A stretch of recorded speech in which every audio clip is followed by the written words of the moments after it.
This is a spoiler warning. The following video will contain spoilers for Doctor Who Demons of the Punjab. So if you haven't seen the episode yet, go and watch it now, and then come back here later.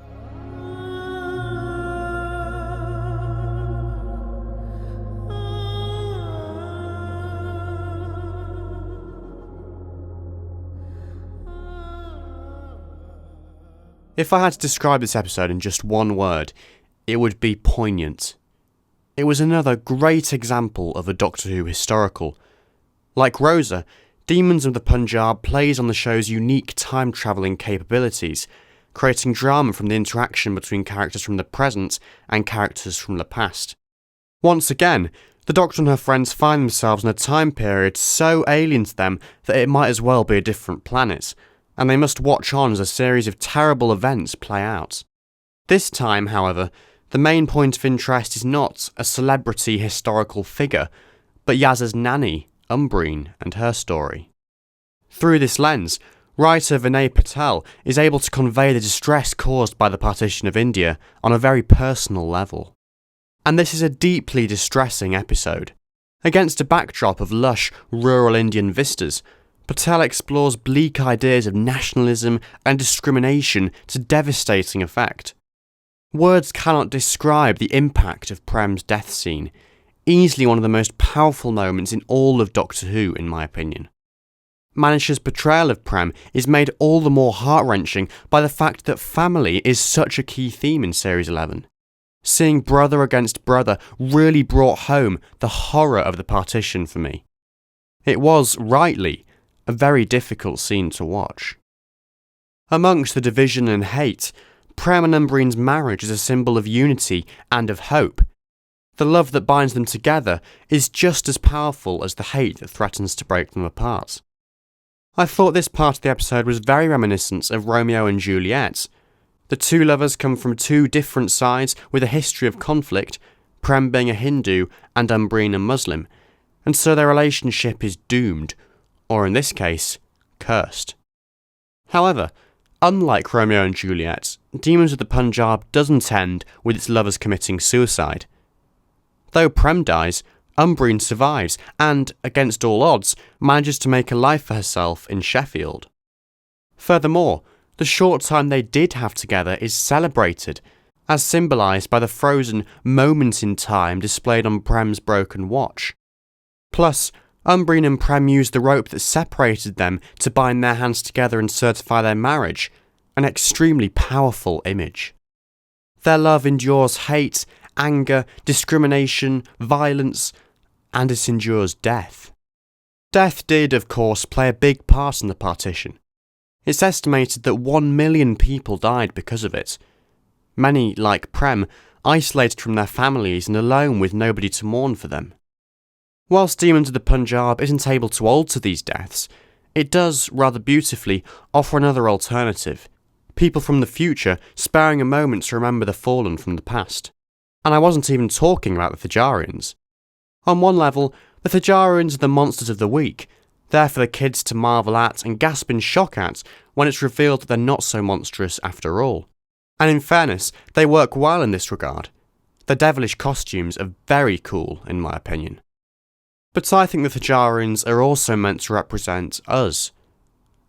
Parallels can be drawn between their past as assassins and mankind's history of war and violence over the centuries.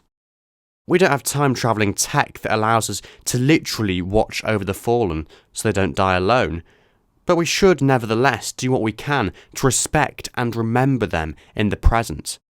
It's a form of catharsis, that is, the process of releasing repressed emotions, such as a shared guilt. I think there's also an element of this involved for Patel himself. In the act of writing this episode, he's able to give a voice to the voiceless, the innocent people that died during the partition. This episode has given me a greater understanding of the importance of giving writers from minority groups their own voice. So far, the historicals of Series 11 have taken us to Montgomery, Alabama, and now to the Indian-Pakistan border, but not at all to England, which has actually been really refreshing. This new, more global approach has allowed lesser-known periods of history, such as the partition of India, to be explored. It has allowed lesser-known historical figures, such as Rosa Parks, to be given some limelight. And none of this would have been possible without Mallory Blackman and Vinay Patel, the show's first two black Asian minority ethnic writers. I think it's brilliant that after 55 years, Doctor Who is finally beginning to embrace writers from a wider range of backgrounds. The historical stories are all the more interesting for it, told with a passion and attention for detail that has been somewhat lacking in recent years. Rather fittingly, things have come full circle, with Series 11's approach to historicals echoing Sidney Newman's original vision for Doctor Who, to educate as well as to entertain. Demons of the Punjab had the tremendously important job of retelling the story of the partition of India for a Doctor Who audience, and it did so brilliantly. I thought it was a very timely instalment, exploring ideas of division and hate that are still prevalent in our lives today. The ending was incredibly strong, standing out as one of the most powerful moments in all of Doctor Who history for me. Beautiful, haunting and heartfelt, this is the kind of episode that stays with you long after the end credits have rolled. And before I draw this video to a close, here are some random thoughts about the episode that I couldn't fit into my main review. I thought it was an inspired choice to broadcast this episode on Armistice Day and not, say, Arachnids in the UK or the Saranga Conundrum, not least because it features flashback scenes set in the Battle of Singapore, which was part of World War II, and also explores key ideas about remembrance. It gave the episode an extra layer of pertinence, reminding us that the issues it raises are just as relevant to our lives today as they were to 1940s India, and many other conflicts throughout our history. I feel I say this every week, but Bradley Walsh did a stunning job as Graham once again in this episode. His mini speeches to Yaz and Prem were lovely moments, full of insight and heartfelt warmth. Graham is just the best, isn't he? The Indian version of the Doctor Who theme used to close this episode is absolutely breathtaking. Though generally, I think it's important for every episode to have the same opening and closing title music to create a sense of uniformity, there are times when it's in an episode's favour to shake things up a little bit, and this is one of those episodes. Using the standard theme tune to close Demons of the Punjab would have ruined the impact of the episode's ending in my opinion.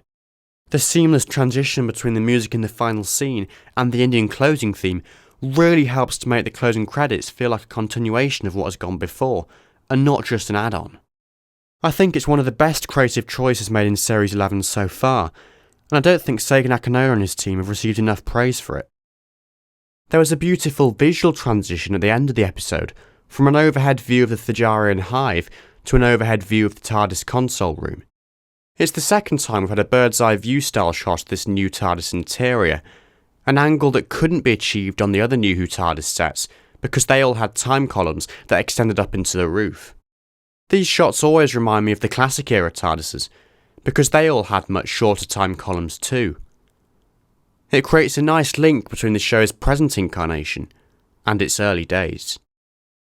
Likewise, there was a very effective transition into the final scene, from the shot of Yaz in the TARDIS looking down at her hands, to the shot of her back in her flat, opening her hands up to reveal the henna pattern, bringing us from the past back into the present. So that does it for this review. I'd love to know what you thought of Demons of the Punjab, so please post your thoughts and mini-reviews in the comments section below. Thank you so much for watching, and I'll see you next week for my review of Kablam.